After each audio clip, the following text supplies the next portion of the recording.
راجل العجوز بيحفر في الأرض، فجأة اكتشف كمية كبيرة من سبايك الذهب. الضي اللي طالع من الذهب عكس على وشه، واللحظة ما صدقش إن ده حقيقي، ومن كتر الفرحة قعد يصوت ويعيط بصوت عالي. أخيرا سنين التعب والتدوير على الذهب جابت نتيجة، وعشان يسهل النقل قسم الذهب لقطع صغيرة وحملهم على الحصان بتاعه، وبقى جاهز يرجع المدينة عشان يقضي بقية عمره في سلام. وهو نازل من الجبل بدأت المشاكل. مجموعة من العساكر النازيين اتقابلوا معاه وش لوش، ومع انهم غزاة اتمي ما كانش عاوز وجع دماغ دلوقتي، كان عاوز يمشي بسرعة وخلاص، خصوصا ان عددهم كبير. بس العساكر بدأت تبان على وشوشهم ضحكات خبيثة، كأنهم بيقولوا له انك مستحيل تخرج من هنا عايش. واول ما عسكري جه يضرب نار، الضابط اللي جنبه برونو وقفه، مش رحمة منه، بس عشان هم اصلا ما بيسيبوش حد وراهم عايش، وفي تعزيزات جاية وراهم، فما فيش داعي يضيعوا الرصاص. وهو بيكمل طريقه للمدينة شاف جثث متعلقة في الهواء، وصعبوا عليه جدا. في فوضى الحرب دي هو محتاج بس ينجو بحياته. ملحقش يمشي كتير وقابل مجموعة تانية من النازيين، وراجل وقف طريقه واكتشف أدوات التنقيب فوق الحصان، وأمر عساكره يفتشوه فورا، وما خدش باله إن أتمي جاب آخره وخلاص. وفعلا لقوا عشرات السبايك فوق الحصان، وبان عليهم الطمع والغرور. أتمي أشر لكلبه يجري بسرعة عشان المعركة اللي جاية محسومة، والعساكر قعدوا يضربوا نار على الكلب، بس لحسن الحظ كان سريع وهرب من الرصاص. وأول ما العساكر بدأوا يتحركوا عشان يقتلوا أتمي، ما عرفوش إن حياتهم بقت في العد التنازلي. واحد منهم أتمي غرز السكينة في دماغه، بص للباقيين نظرة ملك الموت، والقضاء عليهم بالنسبة له كان أسهل من ذبح الفراخ. برونو سمع إن في حاجة غلط وأمر رجالته يرجعوا فورا. قدرات أتمي القتالية كانت مذهلة رغم إنه عدى 50 سنة، بس كان بيحارب 3 بمنتهى السهولة. وأول ما عسكري جه يضرب نار، أتمي استخبى وراه فورا وخلاه ساتر ليه. عشرات الطلقات اتضربت، ومع ذلك ما خدش ولا خدش، وبدل ده قلع الخوذة وقضى على اللي قدامه في هجمة مرتدة. وهو بيلف عشان يمشي، آخر عسكري حاول يغدر بيه من ظهره، بس أتمي مسك المسدس وضرب النار بالظبط من تحت كعب رجله. لحد اللحظة الأخيرة معرفوش إن الراجل العجوز ده أبعد ما يكون عن الشخص العادي. لما وصل برونو اتصدم من المنظر اللي قدامه. الجثث كانت مرمية في كل حتة على الأرض. لقى سبيك الذهب مع واحد من رجالته، وعشان ياخد الذهب لنفسه برونو ساق الدبابة فورا عشان يطارده، وفتح النار في اتجاه أتمي. وعشان ينجو ما كانش قدامه غير إنه يركب حصانه ويجري بعمره. الرشاش التقيل فضل يرش وراه باستمرار، ومع ذلك مئات الرصاصات ما قدرتش تلمسه. برونو راقب اتجاه هروب أتمي بالمنظار. المسافة كانت قريبة جدا، وكان ممكن يروح يقتله وياخد كل الذهب، بس الغريبة إنه ما جريش وراه، بالعكس ده وقف في مكانه وما كانش ناوي يتحرك. التصرف غير الطبيعي ده خلى أتمي يحس بقلق، وحاول يهد حصانه عشان يكمل مشي، بس فجأة اتضح إن ده كان حقل ألغام هم اللي زارعينه. حصانه اللي عاش معاه سنين طويلة انفجر. أتمي اتوجع جدا للحظة، بس لحسن الحظ الحصان شال عنه كل الصدمة. الذهب اللي تعب في حفره اتبعثر في كل حتة، فأتمي وطى بسرعة عشان يلمه، ده الضمان الوحيد لبقية حياته. بس في اللحظة دي القوات النازية كانت حصلته. برونو شاف سبايك الذهب بتلمع في الأرض، وفي اللحظة دي عينيه ما كانش فيها غير الرغبة في الامتلاك. أتمي في الصمت مسك حجر في إيده ووقف وبص لبرونو نظرة موت، وكأنه خلاص رسم الخطة اللي هيتعامل بيها معاهم. وأول ما برونو أشر لرجالته يستعدوا لضرب النار، أتمي رمى الحجر اللي في إيده فجأة. لغم انفجر في ثانية وعمل رد فعل متسلسل في لحظات. الدخان غطى الرؤية تماما، وبرونو قمر رجالته يضربوا نار وسط الدخان. ما تخيلوش أبدا إن أتمي هيستخدم طاسة تنقيب الذهب بتاعته كدرع، وبدأ يتراجع ببطء وسط سيل الرصاص. أول ما الدخان بدأ ينقشع، برونو أمر بوقف ضرب النار، بس محدش اتجرأ يتحرك لقدام بعشوائية. برونو أمر واحد من عساكره يستكشف الطريق، والعسكري ما كانش قدامه حل غير إنه ينفذ. وبمجرد ما قرب في صمت، فيه درع طار في الهواء وقضى عليه وحوله لأشلاء في مكانه. برونو لقى دوج تاج مرمية على الأرض، وكان واضح إن أتمي هرب، بس برونو ما كانش يعرف لسه إيه نوع الكيان المرعب اللي هو استفزه المرة دي.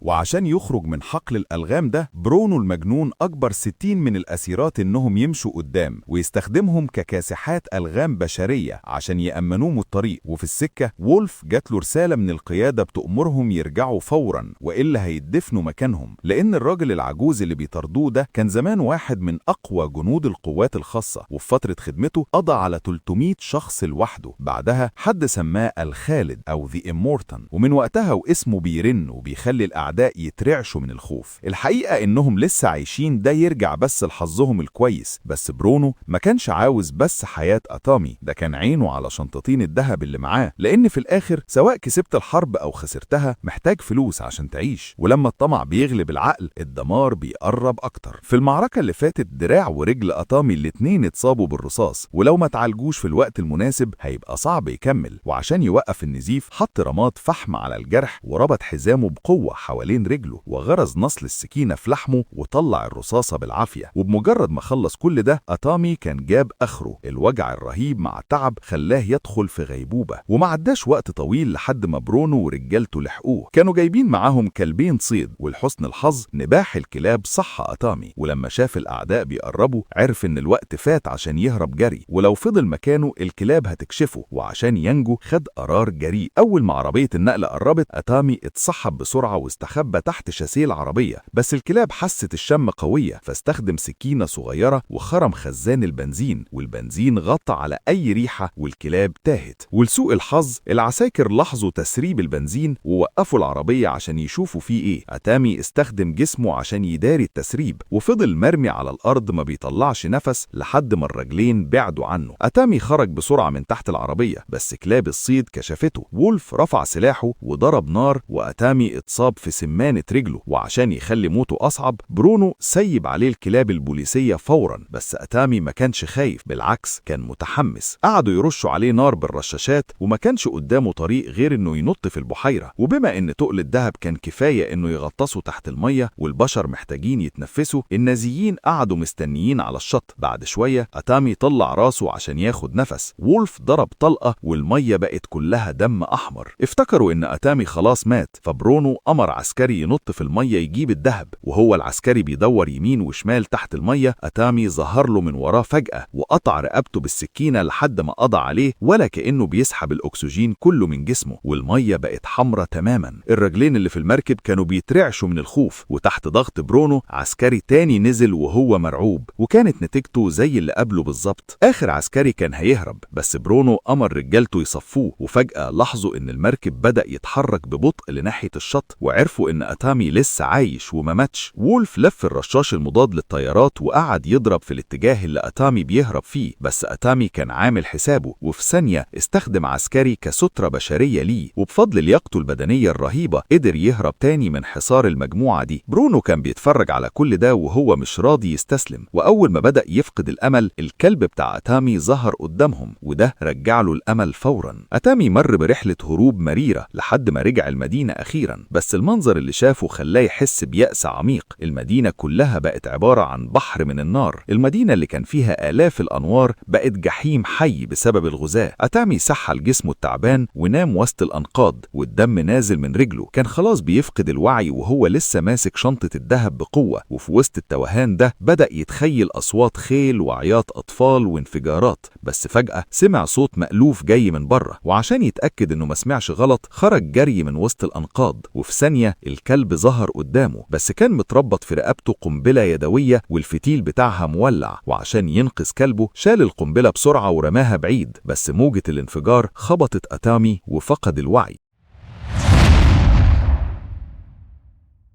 لما فاق تاني لقى نفسه متعلق في الهوا، ولما شافوا ان أتامي ما بيقاومش التلات رجالة مشيوا ببطء وخدوا معاهم كل الذهب اللي أتامي ضحى بحياته عشان. وقبل ما يلحق ينبسط بالراحة اللي الفلوس دي هتعملها له، الغزاة دول سرقوا منه كل حاجة. أول ما الرجالة مشيوا أتامي فاق فجأة وحاول يسند رجله على مسمار عشان يخفف الضغط على رقبته، بس عشان المسافة كانت بعيدة وجزمته الجلد بتتزحلق معرفش يوصل، والوقت كان بيجري ولو فضل كده دقايق كمان هيتشنق ويقضي عليه الموت. وعشان يعيش ما كانش قدامه غير انه يعلق سمانة رجله المصابة في سيخ حديد، لان دي كانت الطريقة الوحيدة اللي ممكن تخليه يعيش. ومن كتر الوجع الرهيب اغمى عليه تاني. ما عداش كتير لحد تاني يوم في الصبح لما طيارة طارت فجأة فوق المكان، والاهتزاز القوي خلى المسمار يفك، ولحسن الحظ أتامي اتزحلق ونزل لتحت. في الوقت ده وصل طيارين نازيين عشان يمونوا طيارتهم، بس الخزانات كانت فاضية تماما. وهم بيدوروا وسط الأنقاض واحد منهم لقى لقى أتامي وهو بينازع فجه يضربه بالنار، بس أتامي رفس ورفسة خلت دماغه تخبط في حتة حديد. الطيار التاني حس إن في حاجة غلط، وأول ما قرب من جثة صاحبه أتامي طلع له واداله بقالب طوب في دماغه. ودلوقتي بعد ما خلص من الموجز السريع ده جه الوقت يرجع حاجته، وعشان يوقف النزيف ولع كبريت وحطه في الجرح مباشرة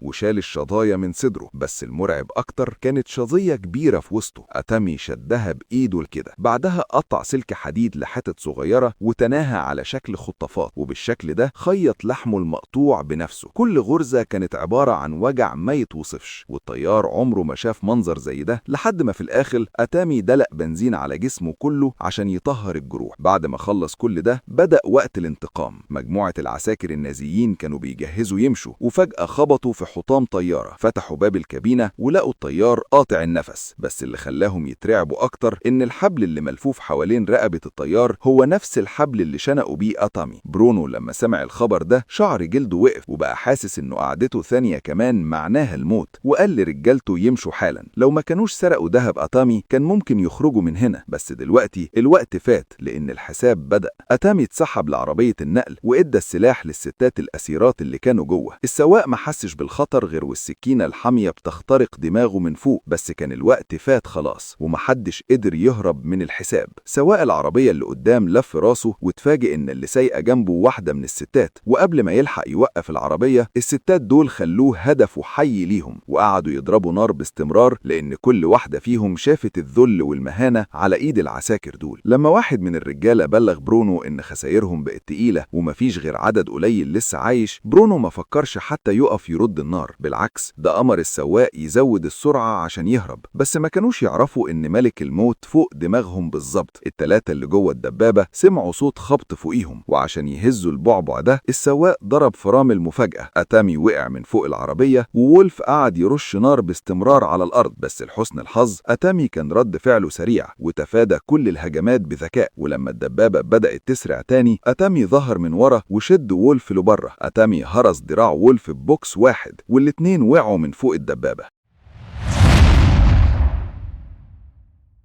برونو شاف بالمنظار إن أتامي بيعافر عشان يقف على رجله. برونو طول عمره ما بيفرقش معاه حياة أو موت أي حد، كل اللي في دماغه إزاي يلهف شروة الدهب دي لوحده. وولف انضرب علقة موت وخلاه يجيب ألوان، وقعد يركع في الأرض ويبوس الإيدين ويطلب الرحمة بأمل إن أتامي يسيب حياته. وفي اللحظة دي وصل العسكريين اللي كانوا متأخرين ورا، بس أول ما شافوا عيون أتامي اللي بتطق شرار رموا سلاحهم وخلعوا فورا. أتامي ما كانش بطبعه متعطش للدم، هو عنده مبادئ وخطوط حمراء، فما قتلش وولف، وبدل كده كمل مطاردته لبرونو عشان يرجع الذهب بتاعه. ما عداش كتير لحد ما برونو وصل لنقطة التجمع. كل حاجة كانت جاهزة، والهروب من هنا معناه الحرية المالية وانه مش هيشيل هم القرش بقية حياته. بس الطيار كان ناوي على نية سودة، وبمجرد نظرة خاطفة للظابط برونو فهم الفولة وقضى على العسكري المخلص اللي معاه في مكانه. وبكده محدش هيعرف انه هرب من الخدمة، ولا حد هيعرف هو رايح فين. هو افتكر انه كده نجا بعمره، بس ما كانش يعرف ان ملك الموت حصله خلاص. واول ما الطيارة بدأت ترفع من الارض برونو شاف منظر رعبه. أتامي مسند الرشاش وبيرش نار باستمرار على الطيار، ولما شاف الطيارة بتطير بجد أتامي رفع الفاس وجري بكل قوته. الاتنين افتكروا انهم خلاص سابوا المكان ده، بس معرفوش ان أتامي قدر يتعلق في ديل الطيارة من تحت باستخدام الفاس، بس ما حسوش ان في حاجة غلط غير لما الفاس خرم أرضية الكابينة. واول ما برونو فتح الباب أتامي حدف الفاس طير الرشاش من ايده واقتحم الطيارة فورا، وبدأت خناقة شوارع جوه الكابينة الضيقة. وعشان أتامي بقاله كتير بيحارب وما أكلش لقمة من فترة، قوته البدنية كانت وصلت للآخر، واللحظة ما كانش منافس لبرونو خالص، والموضوع بقى ضرب من طرف واحد. بس رغم كده أتامي كان بيعافر عشان يقف، وعينيه لسه فيها نظرة الموت. برونو قلع الحزام ولفه على ايده. أتامي بص للخطاف الحديد اللي في ايد التاني وجات له فكرة يرد بيها الألم ألمين. أول ما برونو جاي يضرب أتامي مسك الخطاف بسرعة وشبكه في ديل قنبلة جوية، فصل ميكانيزم الفتك المغناطيسي، وبرونو اتسحب لتحت بقوة القنبلة لحد ما قضى عليه بالظبط زي ما هو يستاهل. وأخيرا كل الكابوس ده خلص. أتامي افتكر إنه أخيرا هيقدر ياخد الذهب ويقضي بقية عمره في هدوء، بس فجأة إزازة خمر على الأرض اتدحرجت لقدام، وعرف إن في مصيبة جاية. الطيار قطع النفس والطيارة فقدت قوتها وبدأت تغطس في الأرض بسرعة. قعد يدور في الكابينة بهستيريا على باراشوت، وفتح صندوقين دقيقتين ورا بعض لقاهم فاضيين. في اللحظة دي ما كانش فيه حل تاني، النط من هنا معناه موت محقق، بس عشان ينقذ حياته ما كانش قدامه أي اختيار تاني. ربط الحبال حوالين جسمه وثبت نفسه في الطيارة بكل قوته. لو عاش يبقى بقية حياته مضمونة، ولو مات هيبقى بطل أسطوري. وفجأة فقاقيع هوا طلعت لوش مستنقع طينة، وإيد اتمدت من وسط الوحل. أتامي عاش يا جدعان، عافر لحد ما وقف على رجله وسط الطينة، والذهب التقيل كان هو الضمان الأخير ليه. بعدها بفترة قصيرة أتامي وصل البنك، محدش تجرأ يقف في سكته، ومن وقتها بقى في راجل غني جديد في المدينة دي. النهاية كانت درس قاسي لأي حد يفكر يسرق تعب غيره. أتامي مش بس رجع حقه، ده خلى التاريخ يفتكر إن في راجل ب1000، وإن الذهب بيروح ويجي، بس الكرامة والنفس الطويل هما اللي بيكسبوا في الآخر. لو عجبك الأكشن ما تنساش تخبط اللايك المتين، وتسيب كومنت تقول لنا لو لقيت ذهب هتعمل زي الحاج ده ولا لأ. واشترك في قناة عراب الأفلام عشان يوصلك كل تلخيصاتنا أول بأول.